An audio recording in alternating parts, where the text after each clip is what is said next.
Sencha atau teh hijau dari Jepang yang dibuat dengan menggunakan daun tanaman Camellia sinensis. Minuman berwarna kuning ini memiliki rasa yang pahit, namun juga kaya akan manfaat bagi tubuh. Selain itu, kandungan kafein pada teh Jepang ini juga membuat menjadi alternatif yang lebih sehat daripada kopi. Lalu, bagaimana teh Jepang ini diproses? Sebelum sampai proses pengolahan teh, proses ini dimulai dari penanaman pohon teh. Dulu, petani teh akan mengumpulkan biji teh dan menanamnya di lahan mereka. Namun saat ini di Jepang tanaman teh sebagian besar diperbanyak dengan stek. Teknik stek dipilih karena tanaman teh dapat meneruskan 100% sifat baik dari induknya. Sehingga hal ini dapat menjaga kualitas yang baik. Setelah tanaman teh ditanam di ladang teh baru, tanaman tersebut perlu perawatan untuk meningkatkan hasil dan kualitas teh.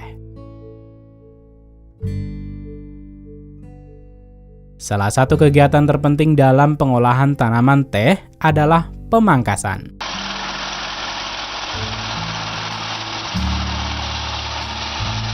Tanaman teh dipangkas secara rutin sepanjang tahun untuk menjaga mereka pada ketinggian yang mudah diakses dan memberi ruang bagi tunas baru untuk keluar.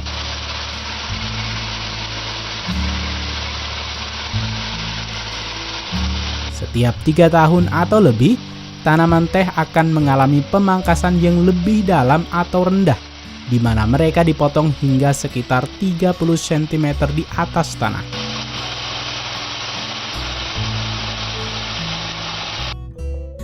Selanjutnya adalah proses musim pemanenan. Di Jepang, musim panen teh berlangsung dari musim semi ke musim gugur, dan tergantung pada area lahan tersebut. Biasanya ada 3-4 musim panen karena dibutuhkan sekitar 1,5 bulan untuk tunas baru tumbuh kembali. Pemanenan pada musim semi adalah pemanenan paling penting dalam proses teh Jepang. Karena saat itulah teh yang paling berharga dan kelas tertinggi seperti matcha, gyokuro, dan sencha diproduksi.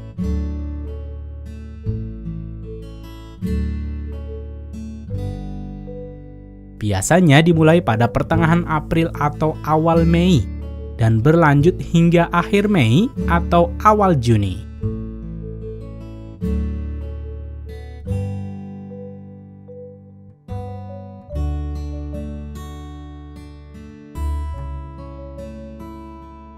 Metode pemanenan yang lazim di Jepang terdapat 2 cara untuk daerah pegunungan dan daerah dataran.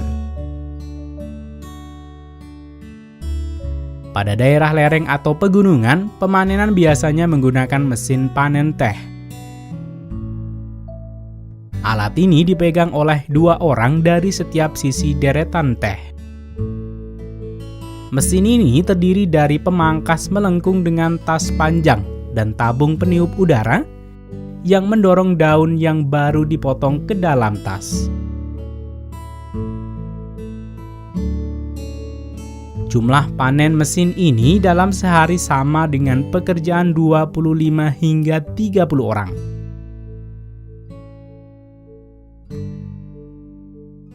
Karena efisiensi dan kekuatan manuvernya, alat ini masih digunakan sampai sekarang.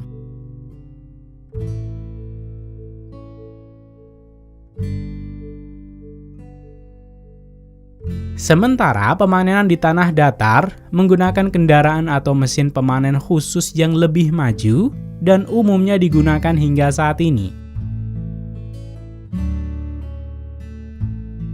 Mesin ini melayang di atas barisan teh dan membawa daun teh yang dipanen ke dalam kantong atau wadah yang terpasang.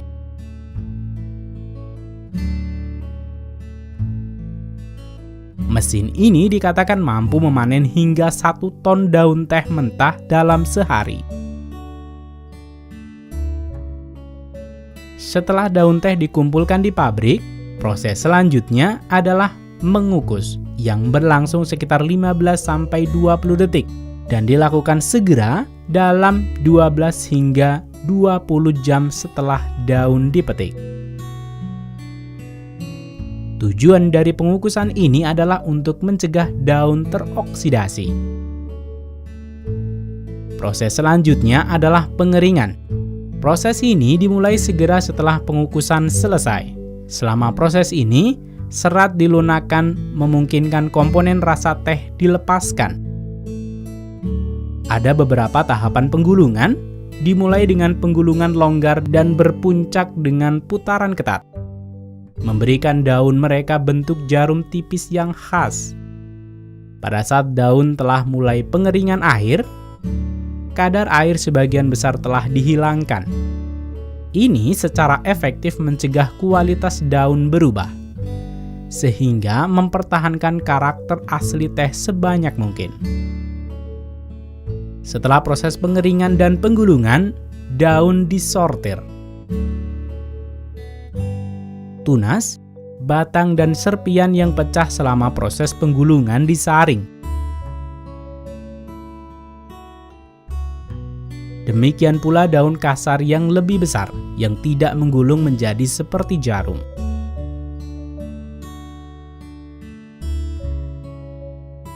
Daun sencha yang dipilin halus yang tersisa kemudian disortir berdasarkan ukuran dan bentuknya.